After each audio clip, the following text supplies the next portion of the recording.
கேள்விப்பட்டிருப்பீங்க. நம்ம ராசா மிராஸ்தார் ஹாஸ்பிட்டல்ல தான் ஒரு சீலிங் உடைஞ்சு நம்ம பேஷண்ட் மேல விழுந்திருக்கோம். அது கீழே நீங்க அந்த வீடியோல பாத்துப்பீங்க. நான் அந்த தமிழ்நாட்டு ஆளுங்கட்சிக்கு என்ன சொல்ல வரோன்னு பாத்தீங்கன்னா, வர 26ஆம் தேதி செங்கிப்பட்டியில வெல்லும் மகளிர் மாநாடு அப்படின்னு ஒரு திமுக ஆளுங்கட்சி வந்து கண்டக்ட் பண்றீங்க.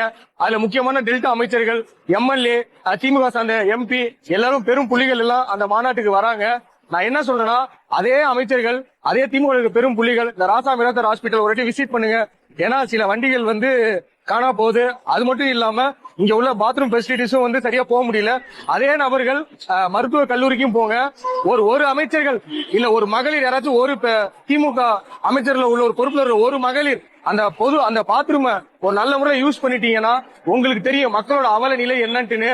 நீங்க மாநாடு நடத்துங்க, என்ன வேணாலும் நடத்துங்க. அதுக்கு முன்னாடி இந்த ராசா மிராஸ்தார் ஹாஸ்பிட்டலையும் மருத்துவ அதாவது மெடிக்கல் காலேஜ் அதையும் வந்து விசிட் பண்ணி பாருங்க.